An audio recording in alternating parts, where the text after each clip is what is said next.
Morning everyone, it's Mark de Bruin from simplifyinglife.com.au. My very first video in this new decade. It's early January 2020 as I make this video, and I was writing an article the other day about the importance of values and what they can do in our lives, and I'd like to touch on something that I wrote in that article. As a sort of a starting sentence, I said, look, give me a week in your life and I can pretty much predict what's important to your life. And there's actually a lot of truth to it.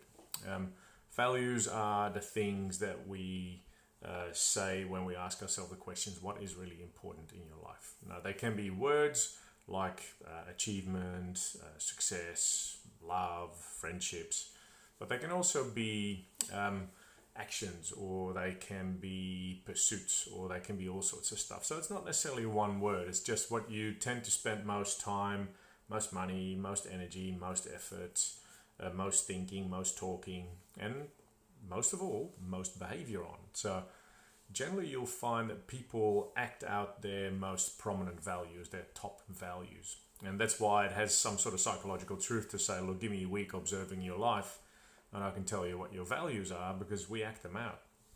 Now, the weird thing is that how we act out our values is not always how we state our values verbally.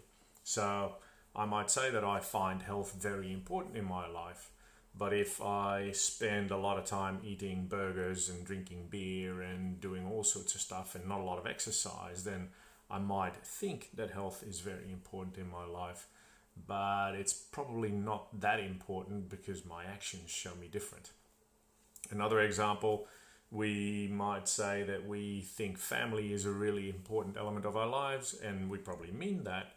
But if, for instance, we then have a work week touching 80, 90, 100 hours consistently per week, and we only see our family either really late at night, early in the morning, or when they're asleep, then we might think that our family is very important, but our actions show differently.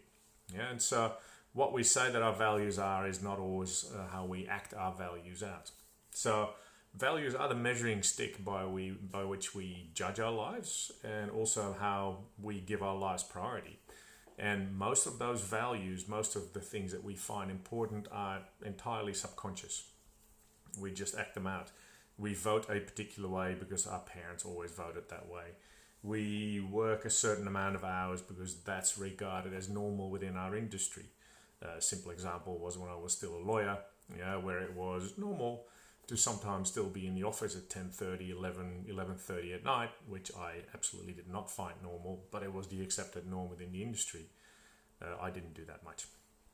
Another example, we generally raise our kids according to an unwritten rule book that exists because we were taught pretty much the same rules by our parents, or we were given an opposite example and therefore we teach our kids differently. But when you ask people, like, what is that rule book? How do you actually raise your kids?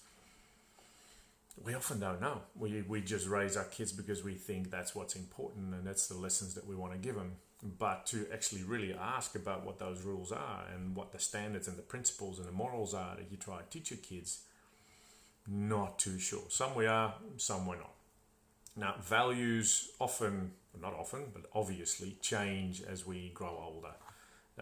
What we thought was really important when we were a young kid, lots of Christmas presents, is not so important anymore when we're a teenager, which is more about social friendships and building up your life slowly, forming an identity, which is different from when we're in the midst of our career, when career is potentially really important.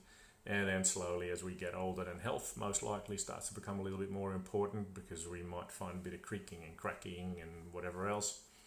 And towards the latter half or the latter third or quarter of our lives, we find totally different things important again, compared to what we were doing before. So life cycles, life changes will make our values shift. Life events can shift our values quite dramatically. If we've always been focused on, let's say, career, and all of a sudden we get a really bad disease, or we have a heart attack or a serious illness that makes us sort of reevaluate our lives, then potentially work is not that important anymore, and family or being in our community or in our society becomes more important. So it shifts as we grow older, as life events happen to us. But, and that's the most important part, we can also choose our values. We can choose to live in a different way if the results that we are getting in life are not exactly the way we want. So we have a pretty high conscious control or deliberate control of what we would like to be and have important. The main thing though is that you got to act it out. So for this decade, for every year really, in all honesty, for every day of your life, a good exercise, at least to do on a quarterly basis. You don't have to do it every day, but on a regular basis, to sit down with yourself and say, okay, if I look back over my actions over the last 2 months, 3 months, half year, year and a half, whatever time frame you pick, but where have my time, energy, money, thoughts, actions, intentions, plans, goals been focused on? What was first most important? What was second most important?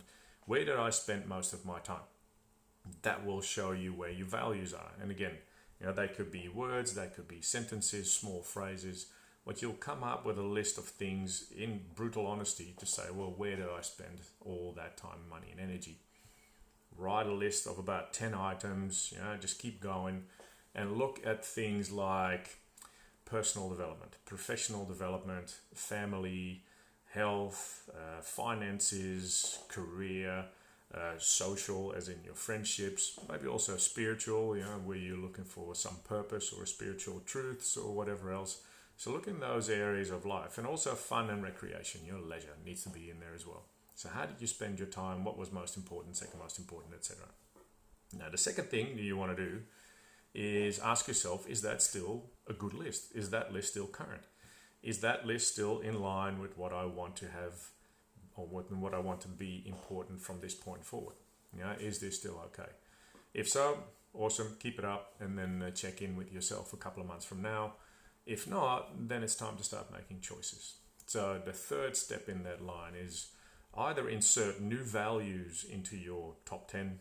If you hadn't been focused on that much, say that health has dropped way back because other things were made way more important, you go, nah, I really need to look after my health from this point forward, then health, insert it into the top 10. Or if it was already in the top 10 but it was slightly lower, rejig your values priority list. So either insert new values, take ones out that don't serve you anymore, or redo the priority list that your values had. And then 4 is obviously start acting according to your new value set. Now, the thing is, you'll find resistance there.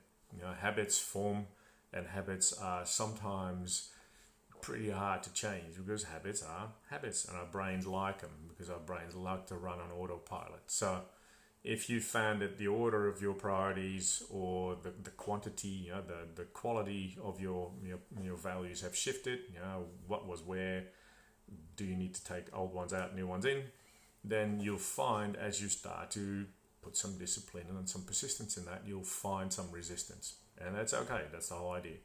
New habits need to be formed in line with that new values set or new priority of values. And the old values will want to pop up every now and then. It feels really good to keep eating a lot if that's what you've done up until now, and now you decide to want to live a more healthy life. You'll find some resistance against not eating that muffin. But if you keep it up, if you keep up your new values list, if you keep up looking at it, if you keep up the discipline and persistence of acting and following through on that new list, I can promise you after a while that becomes the new norm. The difference is that is actually a very deliberately planned, chosen norm, a new pathway, rather than probably the one by default, which we just tend to live quite often. We just often live by default. And if that default is fine, excellent, but often our default living leads us to results that we don't want or that we've been trying to run away from. So you might as well get deliberate about it. So 4 rules, see what your values are, see if they're still okay, insert some new ones, then start acting on it. And the last one is obviously keep it up and roll with that resistance, because it will be there. If you do that, your life will start changing quite dramatically, quite quickly. And as an exercise, keep it up every 3 to 6 months to see whether life is still how you want it to be. And if not, start changing. So hope that made sense. A bit of a longer one. I'm looking at it. It's nearly 10 minutes. You know where to find me if you've got questions. Email me, find me on Facebook, all good. and I look forward to speaking with you soon. Have a great day.